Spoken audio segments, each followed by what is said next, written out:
CM హోదాలో ఇచ్చిన భద్రత ఇప్పుడు తనకు కల్పించడం లేదంటూ నమోదైన జగన్ వ్యాజ్యంపై రాష్ట్ర స్థాయి భద్రతా రివ్యూ కమిటీ సభ్యులు ఐపీఎస్ అధికారి విశ్వనాథ్ నిన్నటి రోజున హైకోర్టులో కౌంటర్ దాఖలు చేశారు. ఎల్లో బుక్ మార్గదర్శకాల ప్రకారం జెడ్+ కేటగిరీలోకి వచ్చే వ్యక్తికి 58 మంది భద్రతా సిబ్బందిని మాత్రమే ఇస్తారని, భద్రతపై ఆందోళన ఉంటే ఇతర ప్రత్యామ్నాయ మార్గాలను అనుసరించాలి తప్ప హైకోర్టులో వ్యాజ్యం వేయడానికి వీల్లేదన్నారు. ఇక ఈ కౌంటర్పై రిప్లై వేసేందుకు సమయం కావాలని జగన్ తరపు న్యాయవాది కోరడంతో న్యాయమూర్తి జస్టిస్ చక్రవర్తి విచారణను ఈ నెల 13కి వాయిదా వేశారు.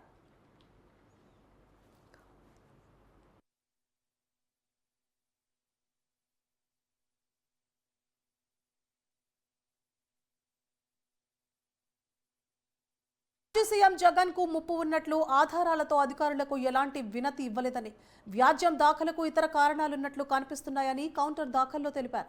ఈ అంశాలను పరిగణలోకి తీసుకొని జగన్ దాఖలు చేసిన వ్యాజ్యాన్ని కొట్టేయాలని న్యాయస్థానాన్ని కోరారు. ఇక జూలై 16న ప్రత్యేక సెక్యూరిటీ రివ్యూ కమిటీ సమావేశంలో కొత్తగా ఎంపికైన ఎంపీ ఎమ్మెల్యేలకు భద్రతను కల్పించాలని సిఫార్సు చేసింది.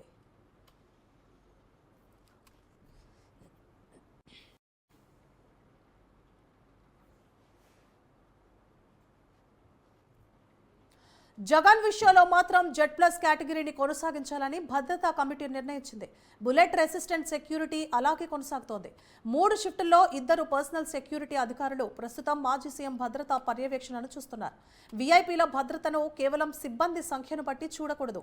భద్రతా విధుల నిర్వహణలో మానవ వనరులను తగ్గించేందుకు అధునాతన సాంకేతిక పరిజ్ఞానం ఎంతో దోహదపడుతోంది అని ఐపీఎస్ అధికారి కౌంటర్లో పేర్కొన్నారు.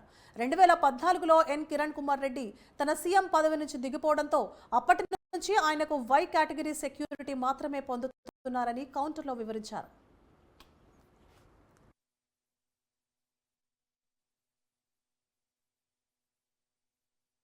వాస్తవానికి జగన్ భద్రతా అంశంలో మరో అంశం కూడా దాగి ఉంది. గత ప్రభుత్వ హయాంలో 2023లో తీసుకొచ్చిన ఏపీ స్పెషల్ సెక్యూరిటీ గ్రూప్ చట్టం ప్రకారం జెడ్+ భద్రతకు అదనంగా సిబ్బందిని అప్పట్లో జగన్కు కల్పించారు. ఈ ఏడాది ఎన్నికల్లో పరాజయం పొందడంతో జగన్ సీఎం పదవి కోల్పోయారు. ఈ నేపథ్యంలో అదనపు భద్రతా సిబ్బందిని పొందే విషయంలో జగన్ ఆయన కుటుంబ సభ్యులకు తెచ్చిన చట్టం వర్తిస్తుందా లేదా అన్నది ధర్మాసనం తీర్పుపై ఆధారపడి ఉంటుంది.